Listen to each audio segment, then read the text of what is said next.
Hey, so have you ever noticed those types of adaptations that, despite never doing that well, just keep getting reboots because the original work and its fan base have that much potential to get squeezed for all they're worth? Because honestly, I feel like if I went down that route for every one of these types of videos, I could keep doing them for years. Like what, there's Scott Pilgrim, Spawn, Resident Evil, Green Lantern, Punisher, Judge Dredd, so many IPs that just never quite blew up outside their given medium, but always get some new attempts since the brand is just too iconic to leave behind. And among them, there's always been one that stuck out to me thanks to it having just so many adaptations over so many years, and yet never doing any better than just okay financially. Hellboy. A comic series that, personally speaking, I really love, which, whether or not you actually know what it is, you probably at least recognize something from, like the right hand of Doom, the BPRD logo, his big-ass revolver, or even just the image of Hellboy himself, since while the IP sorta always skirted the edge of mainstream outside of comics, he still shows up in a lot of external media, and the reason for why is pretty obvious, because Hellboy, objectively,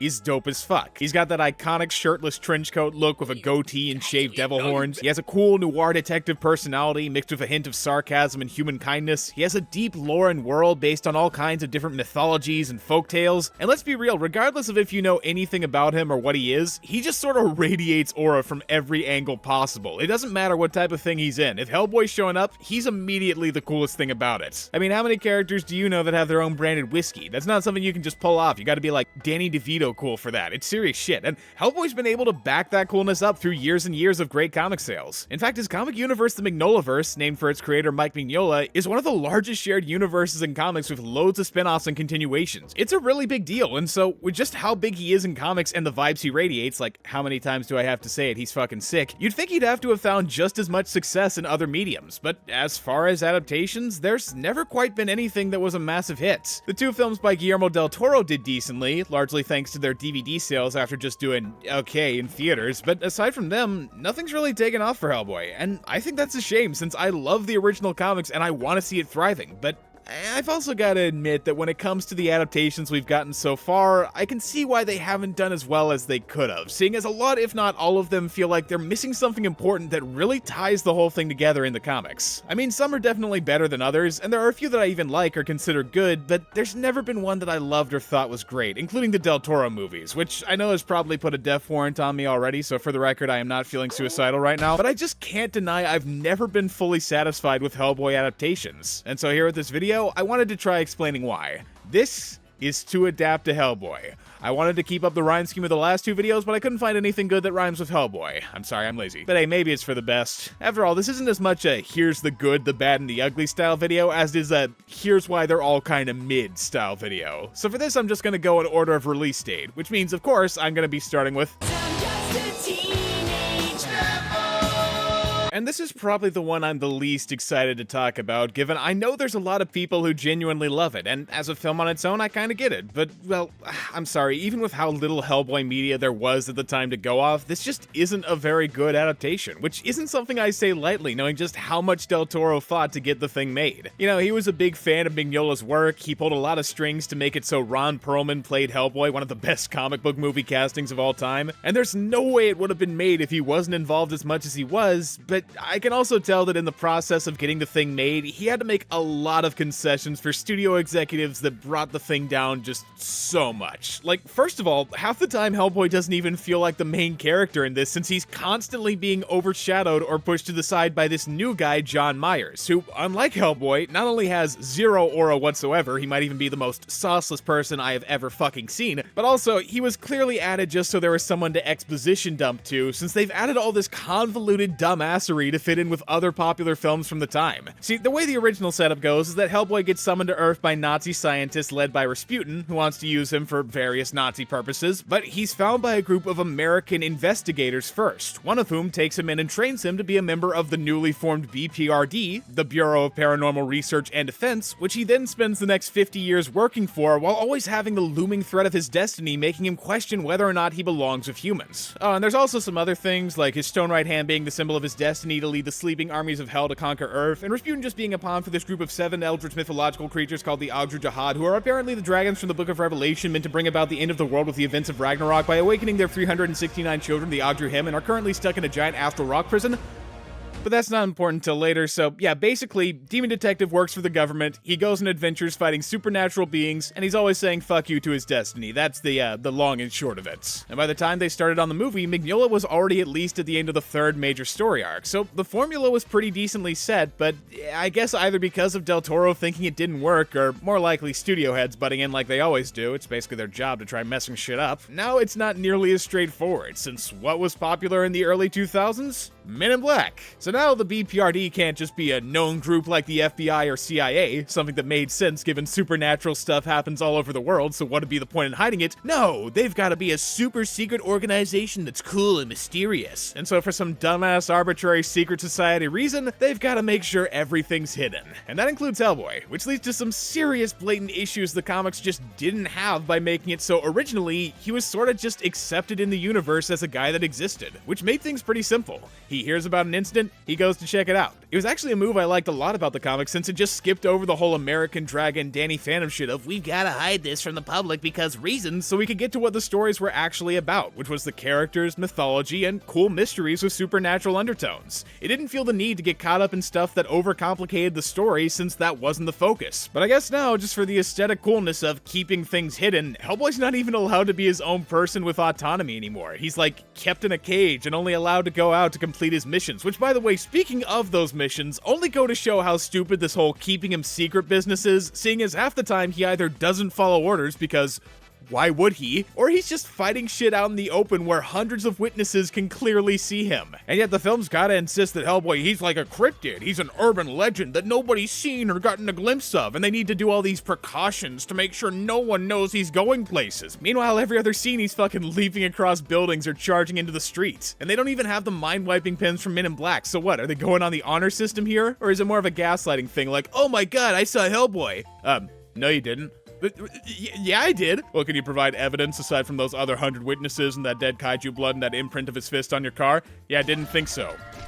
Get owned, liberal. I mean, get real. You're telling me this guy's been on the job for over 50 years and nobody's caught him? This is such a stupidly needless complication for someone who should know better regardless, given he has so much experience. Oh, wait, but I forgot. He's technically in his 20s in this because demons age differently, which is another hunk of horse ass I just need to address since there's no way that wasn't a studio thing. I can just imagine it now. Oh, you want a gritty, weather noir detective type who's usually burnt out and stoic but caring and empathetic with an edge of dry sarcastic wit?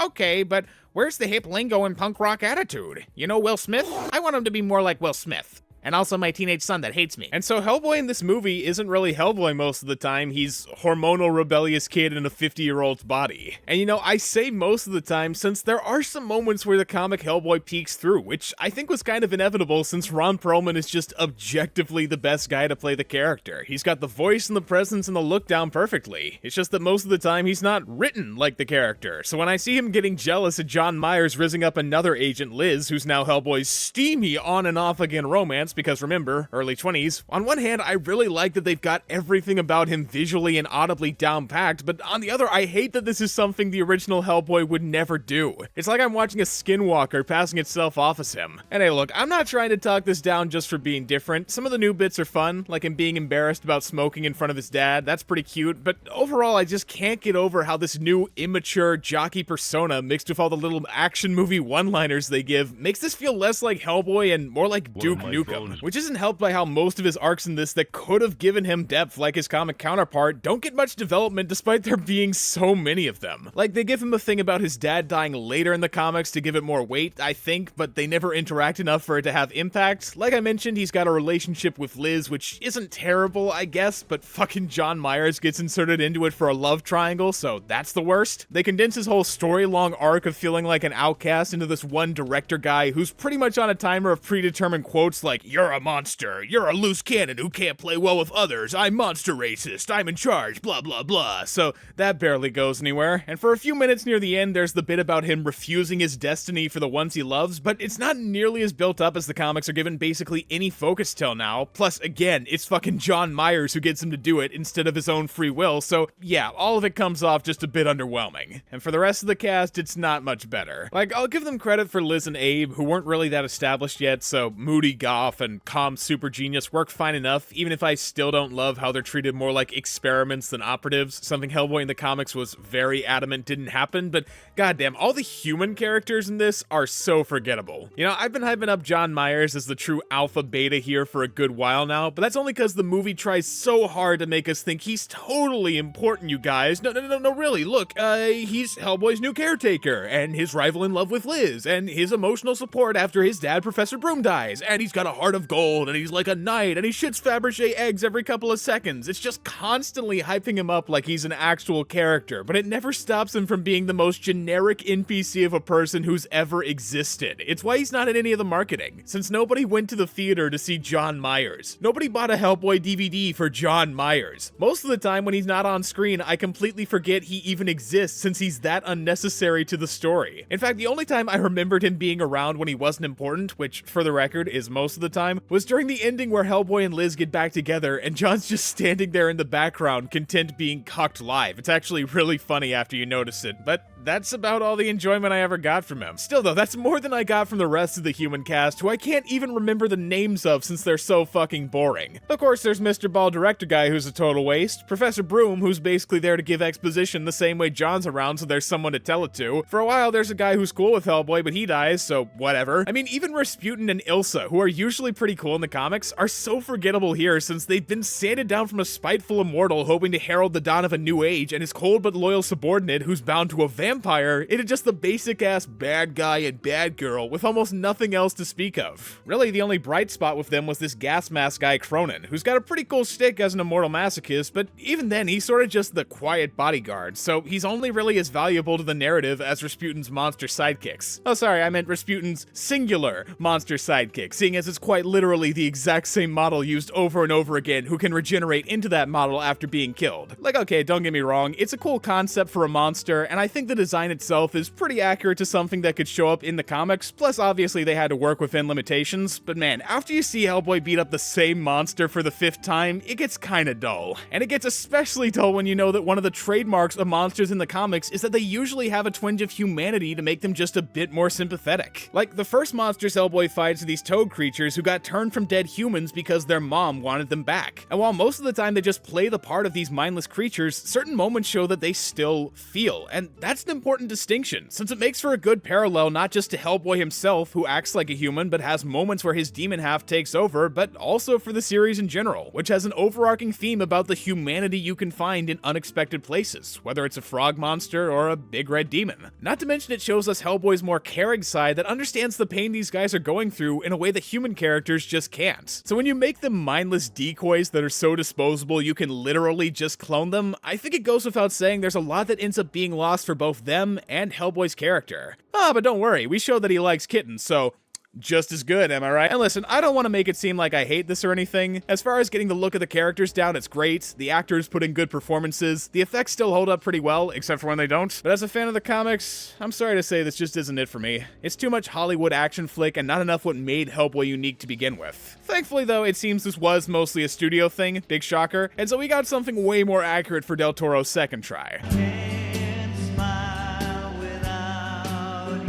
Which is kind of a funny thing to say if you know anything about this, given the first one at least partially took from the comics, while this is just full-on original material, but it makes a lot more sense when you know Mike Mignola himself came on to help with the story. Granted, he said he lost most of the battles he fought for this, something you'll probably pick up on by the time you get to the third act fight, complete with giant steampunk robots, but his influence does shine through in the moments that count. For example, John Myers is fucking dead. Okay, he's not dead, but he might as well be, seeing as one of the first things they established in this off the bat is that Hellboy didn't like him and so had John transferred to Antarctica, which I don't care who you are, with all the buildup and dick-sucking he got in the first movie, that's objectively hilarious. I like to think Mignola just entered the writer's room day one and was like, John Myers? Who the fuck is John Myers? Then he just takes a picture of John and throws it in a trash can. Damn, would you look at that? He went to Antarctica. Anyway, moving on. And from there, it just seems like him and Del Toro went on a spree of getting rid of the dumb shit they were probably forced to add before. before. Early on, Hellboy lets himself get discovered in the whole we have to stay hidden shtick. The bald director guy is basically a self-parody now, being this babbling, stuttery dork the film obviously hates. Liz acts more like her comic self and gets pushed to the side for most of it, which, yeah, on the negative doesn't give much room for her own arc about learning to handle the attention, but on the positive, downplays their mostly boring romance to get more of what we actually want. And there's real detective stuff in this since, oh right,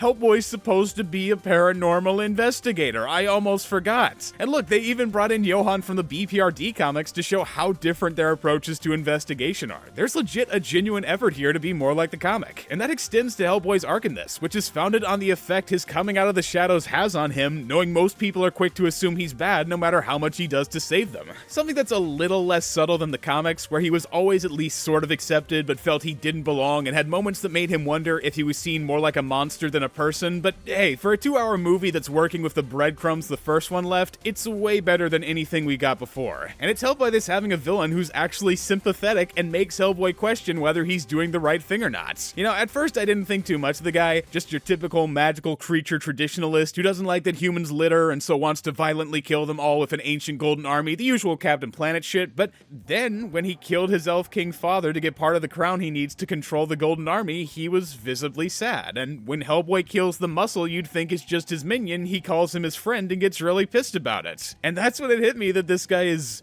definitely still a villain in the traditional sense, but he's not quite evil. He doesn't have fun killing people or doing what he does. He just kind of thinks it's what has to be done to save the forest from man's corruption, and that's probably best exemplified in a scene that feels straight from the comics where Hellboy's forced to kill this tree spirit that, while it's clearly lashing out in anger, is more just confused and scared about its surroundings since it's a wild creature brought to an urban world. It's fundamentally something that's out of place and hated for its existence despite just trying to live, a lot like Hellboy. And so it makes the elf guy's whole "we're not so different" Green Goblin speech actually hold some weight despite technically being such an overdone trope. Like, there's a chance Hellboy could seriously be persuaded to see his point of view, since he's not wrong about them being similar, and the death of the forest spirit is kinda tragically beautiful and sad, so it's not nearly as black and white as it was when he could just throw him down a mine shaft to save a kitten. There's some real conflicting emotion and lasting consequence the more creatures he fights, which, by the way, for another plus, there's more than one creature in this. In fact, there's a ton of them, ranging from pixies to ogres to elves to ghosts and 60s diving suits. Now, admittedly, I would have liked it more if they stuck to the mythological, religious stuff that comics took from, a problem I could honestly apply to the whole movie with its mostly generic fantasy steampunk aesthetic, but even so, they make it feel just as natural in the universe here, and after the first one, all the variety's great to see. They clearly knew how to use a bigger budget. It's just they also clearly know that while this is still Hellboy, and they want to at least carry over the themes that made the comic special, they've already gone far enough away from the old plan that the only way left is to keep going forward. So although there's a lot of this that does make it a better adaptation than the first one, there's also a lot that makes it even more different. The bigger usage of set pieces, the fantasy elements, the comedy, it all screams Del Toro way more than it does Mignola, and I don't necessarily think that's a bad thing given there's only so many times you can send John Myers to Antarctica. Some things have just irreversibly changed from the comics, so the best thing it can do now is try to lean into them instead of fighting. Like, they give Abe a love story in this with the elf guy's twin sister, and it's not really something I could ever see happening in the comics, where Abe's this more serious, contemplative, tragic character, but it fits so well with the movie's atmosphere, and it leads to my favorite scene out of either of them, where him and Hellboy are just getting wasted blasting a cheesy love song. Again, not something I'd ever expect to see in the comics. It's been well established in those that Hellboy only drinks with luchadors, ghosts, and skeletons, but it works for this version with these characters. So while I still don't think it's a great adaptation, and realistically it most likely couldn't have been with the first film as the baseline, I respect that it did what it could to honor the comics while being upfront about doing its own thing, and there's no way it would have been as good as it is if it hadn't. For sure, it's the best film with the Hellboy name, which means it's only downhill from here. Fuck. Okay, so since these two are short and similar, I'm gonna lump them together for this section, but that doesn't mean there's nothing to say, cause man, talk about finding a crisp $20 bill in the sewage waste dump. I mean, it's not gonna change my life or anything, but damn, it's pretty good for the circumstances. Like, you know how many mediocre animated direct-to-DVD movies there are based on 2000s action films? Alright, you'd probably think not that many, but it's a surprisingly large market. So large that for a minute I thought of just skipping these entirely, seeing as, well, what's the point? But then I saw that they not only got the cast of the film to reprise their roles, but Mignola also helped with the stories, so that means these had to be at least a little better than Van Helsing: The London Assignment, right? And yeah, they're surprisingly pretty lovingly made. But what's even more surprising is that, they're not set in the Del Toro verse, they're set in the comics, complete with accurate character traits, lore, BPRD members who never show up in the movies like Leech and Kate, one of my personal favorites. Really, all that's different with these is they're apparently set before the comics, so Hellboy's dad's still alive and my boy Roger's not around yet, which, by the way, if you want me to explain why he should be in a movie, just look at this image. So much wasted potential right here. But hey, if that means getting the whole cast back, I'll let it slide. For now. For real though, seeing these perfectly cast voices actually speaking and acting like themselves for once is kinda weird after 2 movies where you just gotta accept they're nothing alike. It almost makes me angrier that the first film was the way it was. And look, I get that these probably had way less supervision to worry about. I'm not faulting Del Toro, I'm just mourning what could have been. We were so close to peak. Okay, admittedly, I'm sort of gassing these up. They're not perfect adaptations, so you can stop writing your comment about me contradicting myself, Jerry. It's not gonna get you the kids back. But before I get to the big problems, I do want to give them their flowers for both being about as faithful as any of these are gonna get, and actually using their faithfulness to do things the comics hadn't before. You know, there's not any stories that take too much from Japanese mythology, but it works just as well here, and offers some decently creepy concepts that fit right in with what the comics would do. I also appreciate how they made one of the movies partially about Broom and his bond with Hellboy, seeing as he's by far the most unexplored character due to being, well, dead from the start of issue 1, so giving him space to actually show off his skills and relationships for once, that's pretty nice. Plus, it gives Hellboy some room to be just a little bit more vulnerable than we ever get to see before Broom initially dies, so really it's a win-win for both of them. I just wish the same was true for Liz and Abe, who, like I said, are also so amazingly accurate here, but unlike Hellboy, who gets to be the main driving force of these like usual, barely get anything to do, especially in the first one, Sword of Storms, where at first it seems like they're gonna team up with Hellboy during the opening act, but then they're just stranded on a rock for pretty much the rest of the movie. They got John Myers, for fuck's sake. Granted, it's not quite as bad in the other one, Blood and Iron, where they're at least involved the whole time, even if Abe gets kidnapped and disappears for about a third of it, but still, it just seems like such a waste to have these great characterizations and then barely focus on them. I get that that's kinda accurate to the comics too, sadly, at least for the main run, but if there was one thing it would have been better to just not be faithful about, this is it. And speaking of faithfulness, while this is clearly trying its hardest to be like the comics, and in some angles really succeeding, it's also kinda held back by the fact that 1, this isn't actually written by Mike Mignola, and 2, it's got a fairly limited budget. Now, on the first count, it's not as much of an issue, seeing as Mike obviously helped with the story both times, but in execution through someone else, I'm not gonna lie, it feels very Scooby-Doo. Like, there's a lot that's done to help it feel more like Hellboy, some light swearing, blood, scarier concepts, but if you've seen as much Scooby-Doo as I have, which frankly is way more than any person probably should, then you can tell by the jokes, structure, and general mood of these things that, yeah, they had Scooby-Doo staff working on them, and hey, that doesn't completely kill the mood. There's still a bunch of moments that capture the energy of the comics pretty well, if nothing else, but I say if nothing else because, thanks to factoid number 2, they have to go for a different art style than Mignola's, and it's okay. Hellboy and Abe's designs are pretty great, but for everyone else, I'm not as big a fan. If you couldn't tell by Liz and Kate's massive pupils, they're by Sean Galloway, the guy who did designs for Spectacular Spider-Man, and while I love his style there, which works great for a Saturday morning cartoon vibe that blends late Hanna-Barbera edges with Bruce Timm, for a moodier, macabre action horror like Hellboy, it's kinda off. They still make it fit from time to time, it's not completely unworkable, but it's also not Mignola's art style, which plays such a key role in setting the atmosphere with its heavy shadows and minimal colors. You can even see how much of a difference it makes in this failed pilot based on a one-off he did, The Amazing Screw-On Head, which looks so great I just want to have a talk with whoever didn't greenlight it that features my handgun, but hey, that's besides the point. There's just something missing from an animated project without Mignola's style, so while I'll still give them props for being fun side stories and obviously doing the best they could, leading to 2 pretty decent standalone Hellboy movies, they're not quite as great as they could have been. And now that I'm done with those, I can move on to, oh god damn it, who's that bell tolling for? Oh fuck. So Hellboy 2019. I'm kind of surprised big budget movies can actually be this bad. Like, I heard the rumors about its production issues, the should-be third Del Toro movie turning into a reboot that was gonna be horror-themed, but then it wasn't. It was gonna have Mignola writing, then it didn't. It was supposed to be taking inspiration from Logan, then it switched to Deadpool, and I obviously couldn't bring up the issues without mentioning how the director might have had his cinematographer changed midway as a message from the producers to tell him he wasn't in charge. But I still could have never imagined it would lead to something like this. I mean, the marketing was already fucked. The Hellboy movie should never have the tagline "Legendary AF." That sounds like something a 50-year-old said trying to sound like a middle schooler, but then again, I guess that does kind of sum up the experience of watching this, because the best way to describe it is that it's a movie made by people who want to seem cool, but have no idea what coolness is. Like, they get that there are certain things people find cool: horror, Deadpool, violence, Hellboy, but they've got literally no comprehension of what actually makes it cool. So all they can do to try and imitate it is just throw their vague understanding at the wall, hoping something sticks. And honestly, they didn't even hit the wall. Shit, they weren't even throwing in the right direction. They made every wrong choice they possibly could have. And you know what? They couldn't even really do that right, since at the end of the day, all this movie's problems are just the first Del Toro movie's problems that he fixed for the sequel, meaning they have no excuse for making them in the first place, except they're also a million times worse, since Del Toro was still a great filmmaker with a strong vision who had at least some control over what he wanted to do.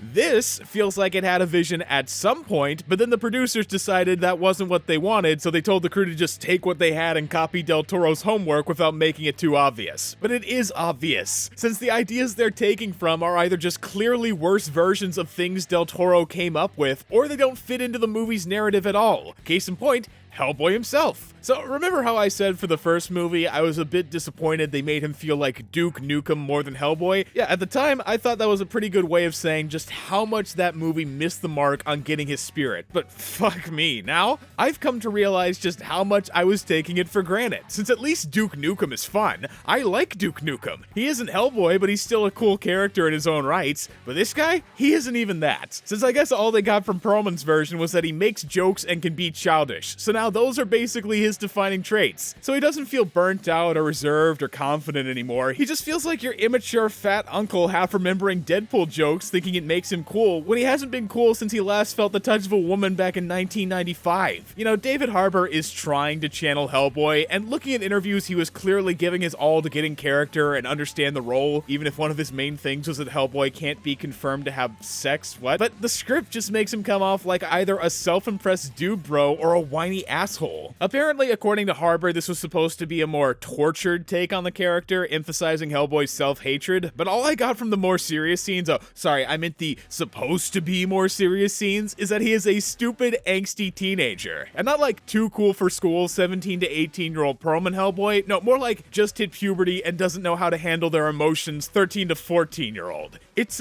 It's bad, especially with how this guy is supposed to be almost 70 years old and doesn't even have the excuse of him aging differently like in the Del Toro movies. So all the shitty quips and sulking and overreacting and bitching, that's just him now. This is just how he acts as a 70-year-old man. And it's made even worse by the quote-unquote arc they give him, which I think is supposed to be basically the same as Golden Army, wondering whether he's fighting the right battle or not, but the way they go about it is just so fucking stupid. Like, in Golden Army, his conflict of interest is understandable since, for once, he's fighting monsters that have a twinge of humanity, making him wonder if they deserve to die when he can see bits of himself in them. That's why it works. He has to weigh if these guys might be different from his usual fare, and while admittedly it's probably a bridge he should have crossed a long time ago, which he clearly has by the start of the comic, in the Del Toro verse, I was fine with it, since the films are so different and it does a good job conveying the comic's themes. Here, though, his conflict doesn't work at all, since not only is this supposed to be more comic accurate, so he should be content with this by now, but also his problem isn't just, am I wrong for killing these specific monsters? It's, are all monsters actually good and the BPRD are the bad guys who've been making me hunt my brothers and sisters? Which might just be the stupidest thing a paranormal detective who's worked in the field for over 50 years could ever say, seeing as, no, the BPRD are not the fucking bad guys. Like, even in this, it's confirmed Hellboy has experience dealing with demons that traded places with and tried to kidnap babies. He's fought creatures that tried to kill purely for the sake of it and basked in the carnage. Literal minutes after this scene, he meets up with Baba Yaga, someone the film confirms he's interacted with before, like in the comics, and the scene in question has her trying to get him to eat some of the kids she's killed. This is not a compelling struggle since the question is stupid and these demons don't have any humanity. They're pure killing machines. Hellboy should have no reason to think like this, no matter how much goth mommy witch Hitler tells him he should. But he does. And so as you can imagine, when this is all the motivation he has for taking on his destiny, it makes the whole thing of him rejecting it at the end seem less like, wow, he's really thinking for himself despite everyone telling him it's his only path, and more, yeah, no shit, dum-dum. Shockingly, the witch who calls herself the Blood Queen and the pig you caught impersonating a baby weren't the good guys. And what hurts the most about this is that it could have had build-up, since it was there in the source material. It's just they chose to remove it for no discernible reason. See, one of my favorite bits about the main comic storyline this is taking from, The Wild Hunt, is how it contextualizes Hellboy's fear about his destiny through this fight he has with a group of giants, which we only see in small flashes after it happened since Hellboy doesn't like remembering it. And the reason he doesn't like remembering it is because he had the chance to sneak away from them but chose to fight and maim them all. And worse than that,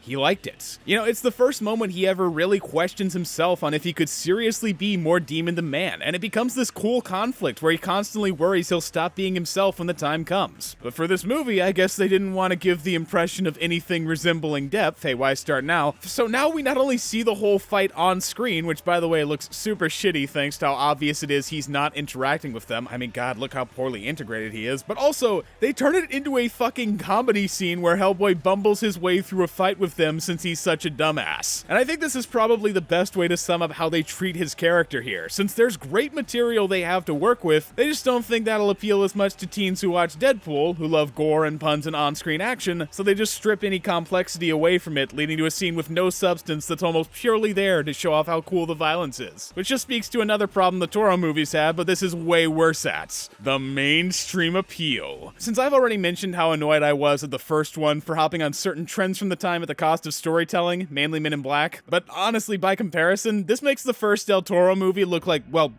one of Del Toro's other movies. Cause oh boy, I have never seen something that was so desperate to leech off of Deadpool. I mean, they lace tons of 80-yard quips and jokes over the thing for that funny Marvel humor. They add hardcore rock jams so you know how epic it is. There's loads of modern references like Hellboy using Twitter and a character saying shit like, Google translate that for me, I am not making this up, I wish I was. It's got that stupid self-aware tone from later Rick and Morty seasons that everyone just loves. And oh yeah, did you know this movie is rated R? Cause the people who made this sure do. Now everyone's dropping swears all over the place and blood is flying everywhere, and look at these demons fucking torturing people. Isn't that so gnarly and metal? Isn't this what you want? Like god, it's so cringe-inducingly try-hard all the time. And I don't just mean that because Hellboy's a mostly PG-13 story that only starts leaning into R near the end. Now that does play a part in it, but also the director Neil Marshall, who seemed to have almost zero control of the thing after a certain point and has completely disowned it, said the extra gore was added in post-production and he actually never planned for it, since if he had, he would have wanted to make it as practical as possible. Something that tracks when you know the guy's a horror director who made The Descent, a movie that still looks great 20 years after it was released, partially because it relies so heavily on practical effects, unlike Hellboy, where every other scene they've got a big blob of CG vomit carpeting the screen, sometimes literally. So yeah, no, it's 100% there just to be cool and edgy and hip like Deadpool. And hey, you know what else Deadpool has? A quirky sidecast. And here, it's exactly as painful as you can imagine. You know, I gave the Del Toro movies a pass since the main trio of Hellboy, Liz, and Abe were fun enough on their own, and the characters didn't have all the history they do now, so there was room for interpretation. But if they were really going for a more comic-accurate Hellboy here, then there's no justification for them changing half the shit they do to be more quirky and modern. Making Nimue a more generic fantasy witch without any of her lore or deeper motivation, aging down Alice and turning her into this relatable Zoomer hipster instead of Hellboy's earnestly kind and supportive 40-year-old love interest, getting rid of Gruagach's pettiness and the way it consumes him for a typical violent, slovenly Scot, adding in a new third member to round them out and keep copying Del Toro with Daimyo? What? Why the fuck is Daimyo here? Okay, so Daimyo is a guy from the main Hellboy spin-off comic BPRD, which is about what the other agents are up to when Hellboy quits to go on a soul-searching journey. And, well, first of all, he has no business being here, seeing as in the comics he never even interacts with Hellboy, so there's quite literally nothing to build their dynamic off of, leading to a repeat of the director guy's shtick about meh meh meh, I don't trust you, meh meh meh, forced conflict. But you know what? That's all besides the point here, since more than anything else, I need to talk about what they do to his character in this, which is just incredible. And I mean that in a bad way. So originally, Daimyo's whole thing was being this grizzled, no-nonsense war vet who helped turn the BPRD into more of a military force against the frog people, don't ask, and his main arc centered around the effect he was having on Roger, who, reminder, isn't here, and I curse this film every day for that since Roger is my boy, not to mention he actually has a relationship with Hellboy and he's never been in a movie before, so he would have been a better choice, but back on topic, Daimyo's other big arc had to do with the fact he was cursed by the spirit of a jaguar to turn into one against his will. And this is most likely why he's here at all, so they can treat it like this superpower, where he doesn't have full control over it, but he uses the transformation for good, and by the end he's more or less using it on purpose with his quirky buddies he has no chemistry with, but this is kind of fucked, because his transformation was never supposed to be a superpower. It was his burden, a scar from the end of his time in the army where something horrible happened out of his control that both metaphorically and literally killed his past self, affecting his every move going forward and constantly making him worry he'll end up hurting someone if he doesn't keep it in check. It's basically a physical manifestation of PTSD. And spoiler alert, he never gets over it. It doesn't turn into some kind of on and off again Hulk thing. Nah, it's a constant threat that haunts him for years until he eventually cracks and gets a Wendigo to kill him to keep from hurting anyone else. There's no upside to his story. It's maybe the most tragically hopeless in all of BPRD. So turning it from this symbolic thing that represents the lasting impacts of war into a superpower? That's pretty much like looking at Rambo's traumatic breakdown thinking about his days in Vietnam and going, well, actually, that's his supermind remembering powers that he uses to save the day. It kind of just inherently misses the point so Hellboy can have another special agent for his crew, even though there were plenty of better options that hadn't been used yet.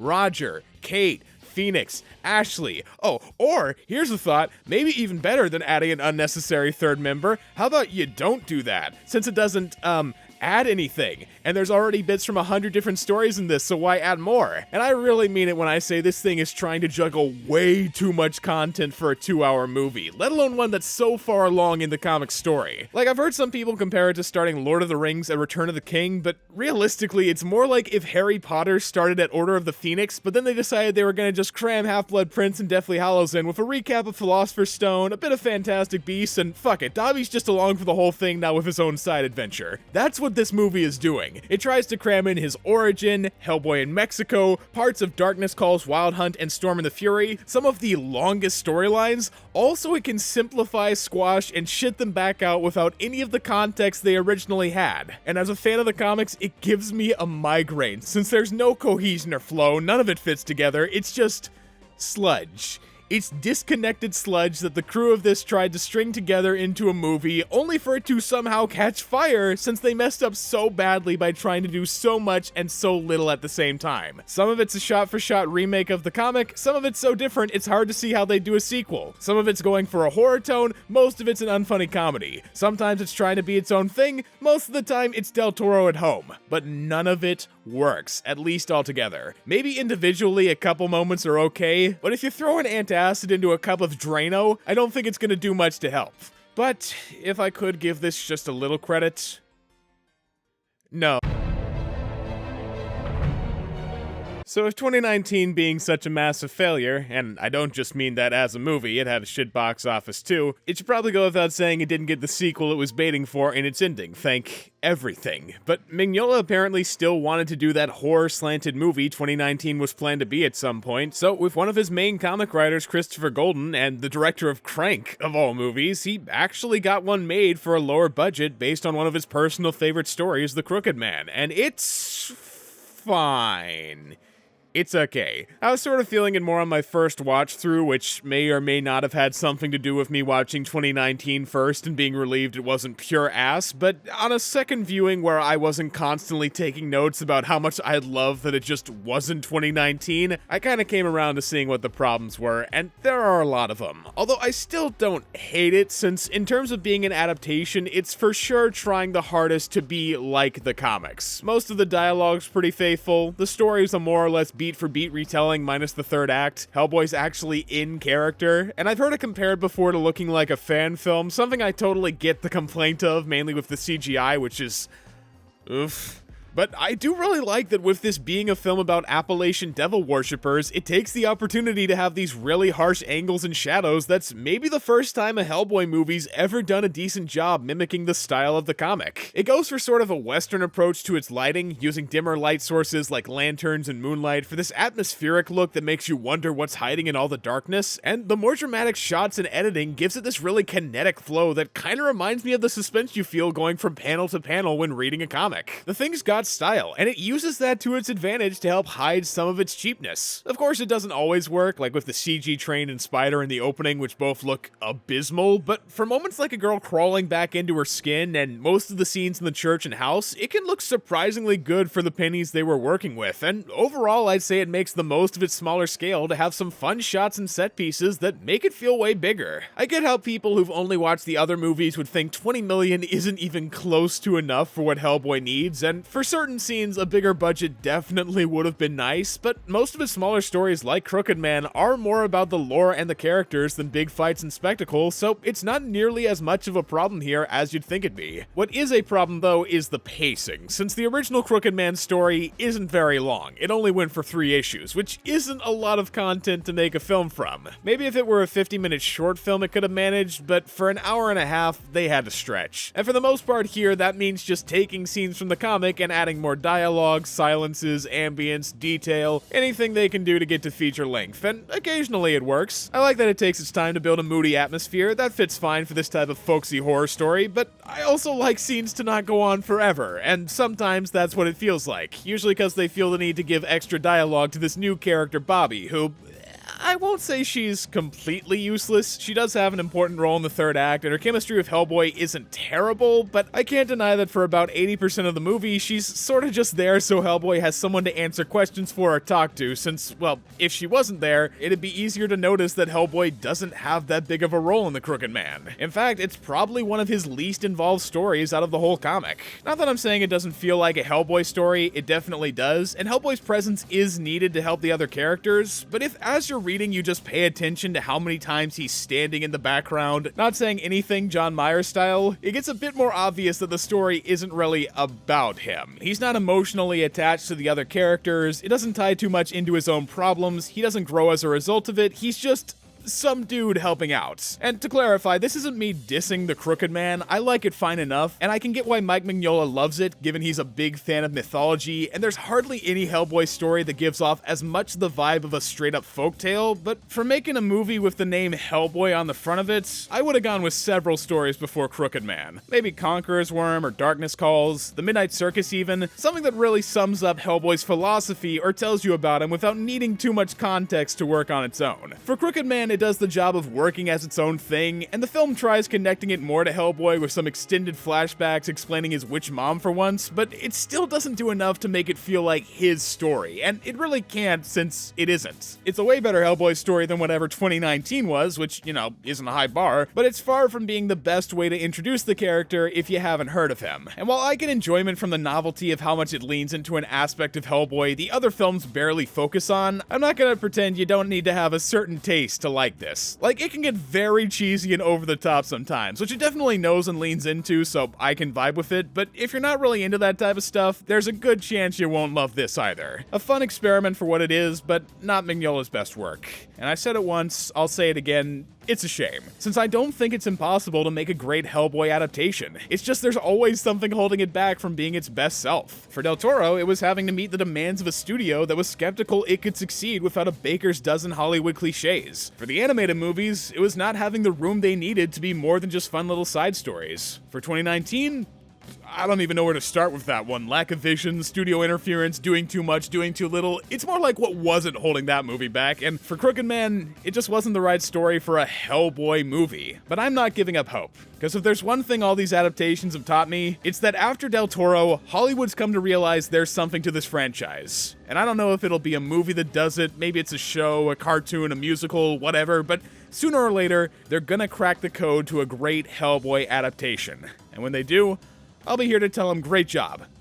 Now do PPRD. I've been just, good to have a day.